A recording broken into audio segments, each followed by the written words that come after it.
क़ाल अल्लाहु तआला इन कुन्तुम मर्दा अला सफ़रिन औ जाअ अहदुम मिनकुम मिनल गाइति औ लमस्तुमुन निसा फलम तजिदू माअन फतयम्ममू सईदन तय्यिबन फमसहू बिवुजूहिकुम व अयदीकुम मिन। सूरतुल माइदा। इरशाद फरमाया, अगर तुम मरीज़ हो या सफ़र पर हो, तुम में कोई बैतुल खला से होकर आया हो या तुमने बीवियों से सोहबत की हो, अब पानी ना पाओ तो पाकीज़ा मट्टी से तयम्मुम कर लिया करो, बस अपने मुंह और हाथों पर मसा कर लो। तयम्मुम के बारे में ये पहले भी मैंने एक बार अर्ज़ किया था, तो उसी मौजू के हवाले से हदीस पाक और कुरान पाक की आयत कि जब आपको पानी मुयस्सर न हो, यानी 1 मील के अंदर अंदर पानी मुयस्सर न हो, या इंसान मरीज़ हो के पानी इस्तेमाल करने से मर्ज़ बढ़ जाएगा, तो पाक मट्टी के साथ तयम्मुम कर लेना चाहे।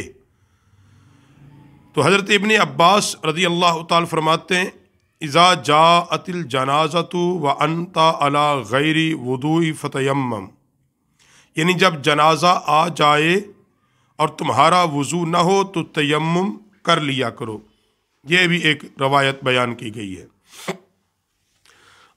तो तयम्मुम के हवाले से कि ये जिस वक्त ये तयम्मुम इस उम्मत को मिला, इसके बारे में जो हदीस बुखारी शरीफ के अंदर हदीस है और मुस्लिम शरीफ के अंदर भी हज़रत अम्मा आयशा रज़ी अल्लाह ताला अन्हा फरमाती कि हम नबी करीम सल्लल्लाहु अलैहि वसल्लम के साथ किसी सफ़र में निकले, हत्ता कि हम मुकामुल बैत या ज़ातुल जहश, यानी अब रावी कहते हैं 2 मकाम में से कोई एक मकाम था, ज़ातुल जहश या मुकामुल बैत। तो हज़रत अम्मा आयशा फरमाती पहुँचे तो मेरा हार टूट कर गिर गया, बस रसूलुल्लाह सल्लल्लाहु अलैहि वसल्लम इसको ढूंढने के लिए ठहर गए और लोग भी आपके साथ ठहर गए, जो आपके असहाब थे, साथी थे, अब वो भी ठहर गए और इस तलाश में कि हार को तलाश किया जाए। और लोग पानी के करीब नहीं थे, लिया लोगों के करीब पानी नहीं था, कोई झील, कोई दरिया, ऐसी कोई चीज़ भी नहीं थी।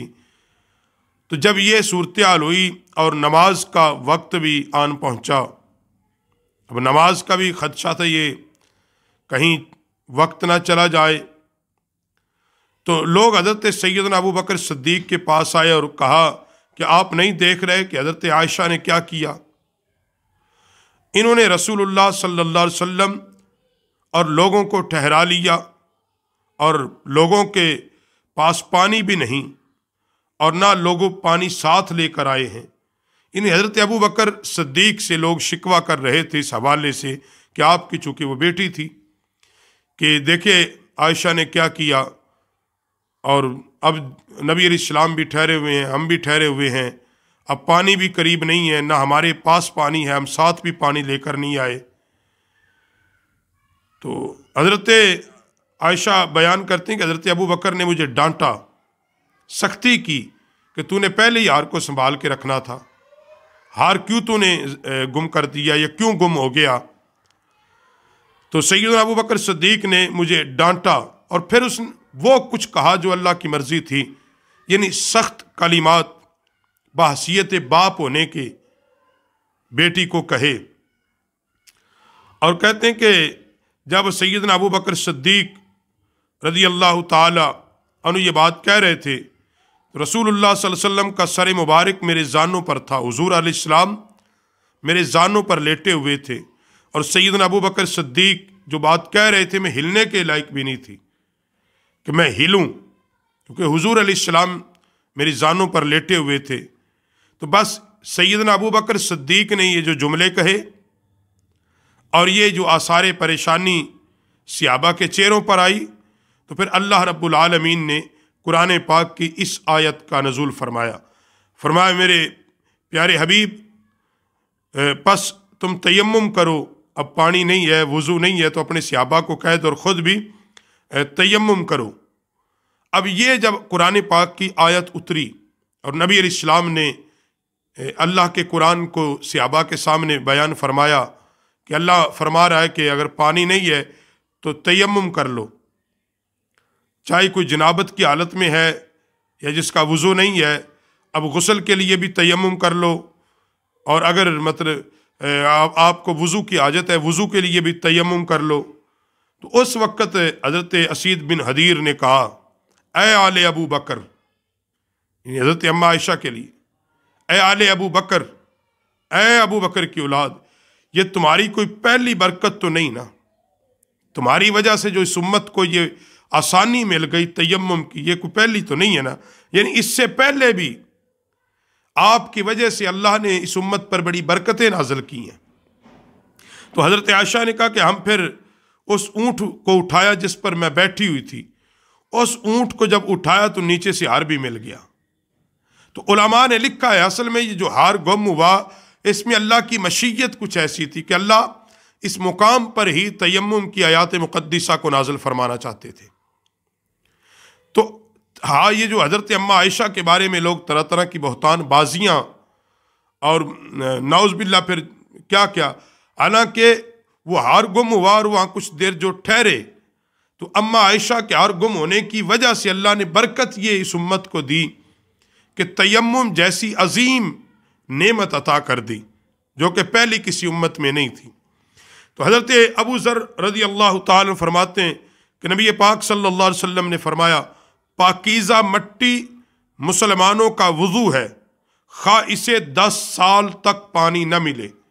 पाक मट्टी होनी शर्त है, गीली और सूखी का नहीं। फरमाया 10 साल भी पानी न मिले तो फिर भी वो तयम्मुम के लिए ठीक है, मुसलमान के तयम्मुम के लिए। और हज़रत अबू हुरैरा पाक फरमाते हैं कि एक देहाती नबी पाक सल्लल्लाहु अलैहि वसल्लम की बारगाह में आया और अर्ज़ की, या रसूल अल्लाह, मैं रेत के इलाके में रहता हूँ। मसला अर्ज़ कर दिया ना, मैं रेतले इलाके में रहता हूँ जहाँ रेगिस्तान है, 4 माह या 5 माह तक रहता हूँ। अब उसने जो असल बात बयान की वो ये थी, फरमाया हम में निफास और हैज़ वाली नापाक जिस्म वाले, यानी ऐसी औरतें भी साथ ही हमारे फिर रहती, हम कबीलों की शक्ल में रहते हैं, तो हमारे साथ औरतों को फिर 4-4, 5-5 महीने हम उस इलाके में रहते हैं और वहाँ पानी नहीं जल्दी मिलता। अगर मिले तो हम पिएँ या गुस्ल करें या उसको वज़ू करें। अब क्या करें, जानवरों को भी पिलाना होता है, तो बहुत कम पानी मिलता है। तो क्या किया जाए, उसमें हैज़ व निफास वाली औरतें और जुनाबत वाले मर्द जो अपनी बीवियों से सोहबत कर चुके होते हैं, अब उनके लिए हुक्म क्या है? उसने हुक्म पूछा, हमारे लिए हुक्म क्या या रसूल अल्लाह? तो नबी अलैहिस्सलाम ने फरमाया, मट्टी या रेत से तयम्मुम करने को लाजिम पकड़ लो। जब तुम्हें पानी न मिले, तुम्हारे पास पानी मौजूद ना हो, तो फिर उसके लिए हुजूर ने फरमाया क्या पकड़ो? तयम्मुम कर लिया करो, वो तयम्मुम तुम्हें पाक कर देगा। और हज़रत अम्मार बिन यासिर रज़ी अल्लाह ताला फरमाते कि नबी अलैहिस्सलाम जब तयम्मुम फरमाते, अपने दोनों हाथ ज़मीन पर मारते, फिर इन्हें झाड़ और फिर इनके साथ अपने चेहरे मुबारक को मस फरमाते और फिर दोनों हाथों का मसा करते। यानी ये तयम्मुम की 2 ही चीज़ें। मैंने पहले ये, आप पीछे जाएंगे तो इस तयम्मुम के तरीक़े में मैंने ये पूरा एक वीडियो रिकॉर्ड आप कराया था कि उसमें तरीका समझाया था कि तयम्मुम कैसे किया जाता है, उसकी शराइत क्या है। तो यहाँ भी वही हदीस पाक से, एक तो तयम्मुम की नीयत और दूसरा 2 ज़रबें, हाथ ज़मीन पर मारें, आराम से झाड़ें और अपने चेहरे का अच्छे तरीके मसा करें और फिर दूसरी बार मारें और अपने दोनों हाथों का मसा करें। ये गुस्ल के लिए और वज़ू के लिए, दोनों चीज़ों के लिए तयम्मुम काफ़ी है।